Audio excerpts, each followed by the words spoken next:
Yes, peeps, what's going on? Welcome back to Football Therapy with me, your host, Jan. I hope you're doing well, mate. Genuinely do hope that. Welcome back to Chelsea News. Of course, Chelsea News is the series here on this YouTube channel every day, where I reflect on what's being said about Chelsea Football Club. Of course, I had to bust out the Fly Emirates Chelsea kit today.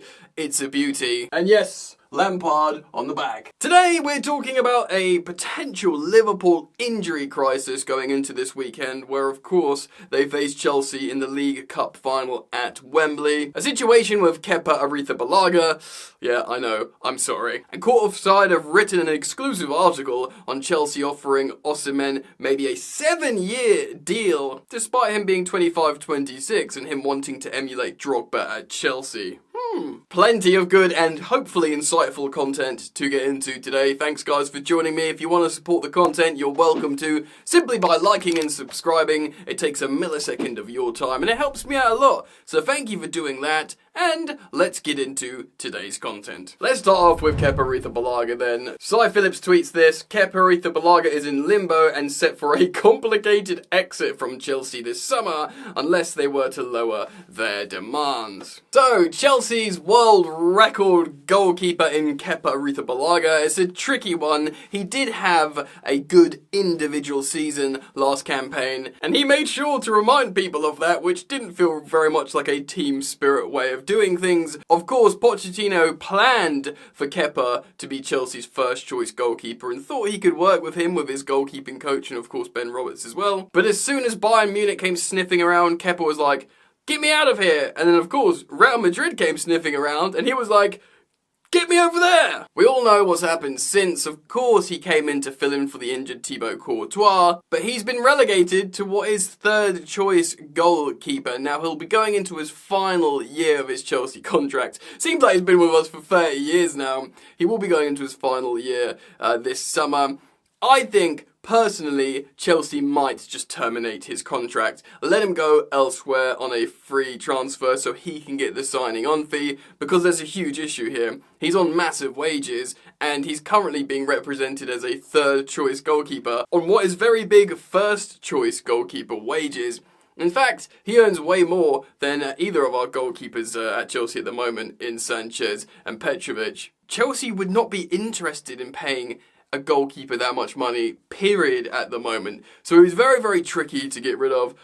I think, and this is just speculation, I think we might just terminate his contract mutually so he can go and sign on somewhere as a free transfer, get a bit of a signing on fee, and of course he will have to lower his wage demands at whatever new club he goes to. Let me know what you think about Kepa and let's move on! So check out these two tweets from Cy Phillips as well. Firstly, Brazil's national team boss has confirmed Alisson Becker will miss the international friendlies against England and Spain next month. Also, that means he is out of the League Cup this weekend. Also, Mohamed Salah and Darwin Núñez are serious doubt for Wednesday's Premier League game at home to Luton, and they'll have to be continually assessed, of course, to the build-up to the final. So it's Alisson Becker's out, although to be honest, I think we've lost the final with Keller in goal anyway, so there's that. We know Diogo Jota's out, and that is massive. I triple captained him on my FPL, and he went off injured. That was very frustrating for me. Obviously, a player being injured is a very serious and negative thing as well. No one wants to see injuries. Unless you're playing in a cup final against Liverpool.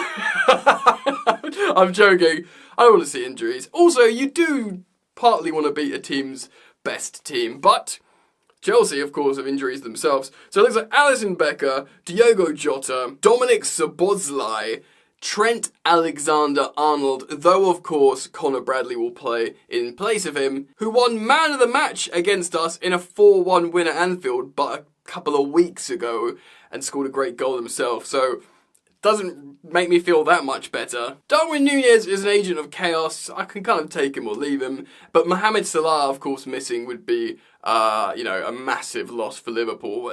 Technically, an injury crisis. Of course, we've spoken about how the media are offering so much empathy, so much sympathy to poor old Liverpool before this cup final, and there was none of this sympathy whole season with Chelsea missing 14 first-team players. And indeed, I think we're still missing a bunch of important players as well, so where's our love? Come on, love us as well. Why would no one love Chelsea? To be honest, I don't want anyone to love us, really. We've always done better as the sort of enemy, the outcast, the underdog. I will, of course, do a proper preview to the cup final once, Pochettino's done his pre-match press conference, and I've had a little bit of time to think about how we'll set up, etc. So do stay tuned for that, keep it locked to Football Therapy. But in the meantime, I just wanted to reference this situation with Liverpool and all their injuries. I do wonder, though, they're in all competitions. The Premier League is surely their priority, especially with, City not looking as good as they can be these last couple of games. They're definitely the favourites to win the Europa League,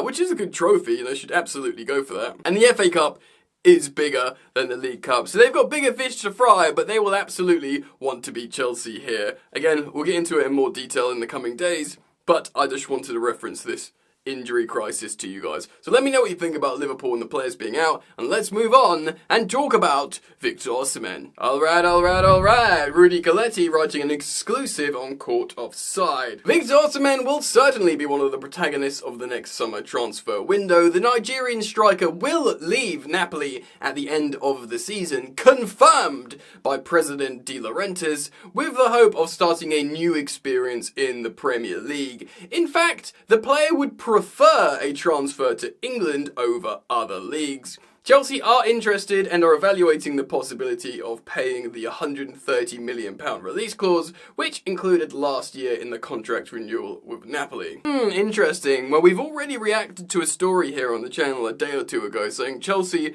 have notified Napoli that they are indeed happy to pay that release clause, but it's more of a case of payment structure. We know what De Laurentiis and Napoli's like. They want a lot of money up front. We know what Todd Bowley and Clearlake are like. They very much like structured payments. I think we paid £30 million up front for Enzo Fernandez.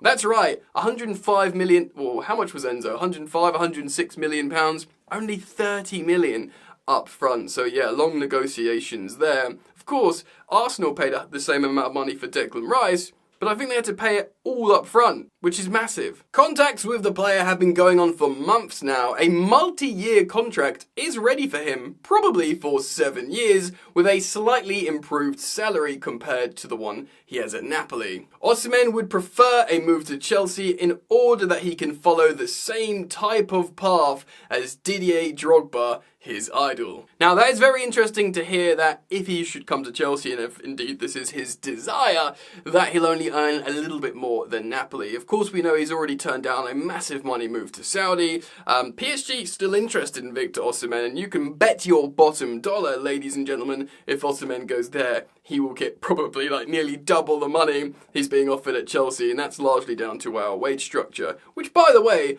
I agree with. It's also worth mentioning as well, PSG might not need this, I know I talked about how Osimhen would suit them, but I kind of forgot about the options they've got already. They've got Kolo Muani, they've got Gonzalo Ramos as well. These are proper centre forwards that can be flanked by Bakola and Dembele, and Xavi Simons as well, on loan at Leipzig, I believe. Apparently he's a PSG player. They've got loads of attackers. They should probably just buy a midfielder. The English club are also considering starting talks with the Italy champions soon to talk about the possible deferral of the payment of the clause as they anticipate competition such as that from PSG. However, in the next few weeks, everything will start to become clearer. The French club are known to be looking around to replace Mbappe on his way to Real Madrid, but despite several rumours indicating that PSG is Osimhen's most likely destination, there appears to have been no recent contact between the players' representatives and the Ligue 1 leaders. As revealed many months ago, PSG have targeted Portuguese winger Rafael Leao as Mbappe's possible replacement. Furthermore, the French club is also considering reinforcing other roles with top names. At least 2 midfielders are sought, with Bernardo Silva as their main target, and a defender of whom Lenny Yoro is preferred. Well, yeah, to be honest, PSG, if they want to become a serious big boy team, they need to look at their midfield. In my opinion, they've got plenty of young attackers now, and also attackers that will be defend and play for the team rather than maybe sort of the Galactico mentality of Kylian Mbappe. I think Osimhen would be a good signing for PSG, don't get me wrong, and I think he'd earn way more money there than at Chelsea, but maybe he feels like, yeah, I want to go to the Premier League, and he's recently been in an AFCON final. Of course, he spent a lot of time chatting to Didier Drogba, his striking idol. We've all seen the pictures of Victor Osimhen in a Chelsea shirt a few years ago when he was a younger kid, I think. Teenager? He must have been a teenager. Now, what do I think about this? Well, I'll give you my thoughts now. To reiterate my opinion on Victor Osimhen, granted though, like all football fans, it will develop over time, I have concerns, but I do think his profile is suited for the Premier League. Like, I watched the Champions League game yesterday with Inter, just watching how Lautaro Martinez plays. He's an incredible footballer, man. He's got 20 league goals already, he's got a couple of goals in the Champions League, a few assists. He's just, last season he scored loads of goals. He's the elite goal-scoring form striker in City. I think he's at the same age as Osimhen, or a year older. He's 26. Lautaro is the most exciting and the most devastating goal scorer in Italy, not Victor Osimhen. So are you saying, Jan, do you think we should sign Lautaro Martinez? No, not really actually. I think Lautaro, although a lethal finisher in the box, I think he is quite transitional, and with Chelsea, the way we play will dominate a lot of possession, and we'll need someone stronger and mobile to ghost around and occupy players in the box in the Premier League. And I do think Victor Osimhen is more of a traditional number 9 in that sense, and would suit Chelsea a little bit more. And actually, look man, I do feel like there is an element of culture with Chelsea. I think Osimhen suits Chelsea better. In the same way, Pochettino, Tuchel, Conte, Mourinho suit Chelsea better more than Graham Potter. I don't mean that as a winner. Pochettino, for example, has won a few Ligue 1 titles. Doesn't really mean much. I think Graham Potter won some Scandinavian titles. Do you know what I mean? But in terms of persona, how they hold themselves culturally, I feel like Pochettino's a better fit for Chelsea than Potter. I'm not completely sold on Pochettino. I don't think he's necessarily the long-term solution for Chelsea. I need to remind you guys that. I'm not some big Pochettino apologist. But in many ways he does suit Chelsea. And if you look at certain strikers, Morata was the most un-Chelsea striker you could get. Even Alexandre Pato, do you know what I mean? I would have loved for those guys to work, but they don't seem very Chelsea. And you think, what is Chelsea? Well, you do think Didier Drogba, kind of Diego Costa as well. I think with Victor Osimhen, he does kind of suit Chelsea as well. And Chelsea are synonymous with a lot of African icons. I think it'd be a cool striker to have for Chelsea. And if, he is a Chelsea fan, if his idol's Drogba, I am mindful because, Romelu Lukaku, friends with Drogba, older brother style, unfinished business. But I don't think Osimhen's the same as Romelu Lukaku. And that's obviously another problem we have to solve. Romelu Lukaku come the summer, much like Kepa Arrizabalaga. But I like Osimhen. He's 25, going 26. I imagine he'll still be 25. I haven't checked his birthday, if he should sign for Chelsea, so a 7-year deal would see him into his early 30s, which is totally fine, why not? But you got to get it right, because he will be on high wages, and it's going to be, you buy Osimhen, you have to sell a few players, and you got to make it work. He is an exciting striker though. The only problem is, yes, he's not having a great season for both Napoli. I think he scored 1 goal at AFCON, didn't look great in AFCON. There might be a few mitigating circumstances for that. Uncertainty and turbulence at Napoli, the weird stuff with the social media and the TikTok videos of him, possibly injury as well. It's tough. He is an exciting striker though, and hopefully, again, us as Chelsea fans, as football fans, there does have to come a time where you have to, and I know we've got no reason to trust Chelsea lately, especially with recruitment, there's still early doors of a lot of young players, but you've got to just say, right, these guys at Chelsea, the scouts, the football directors, the people, the coaches, they're meant to be good, they get paid millions of pounds, we've got to trust them to identify the appropriate player as the right thing for Chelsea long term.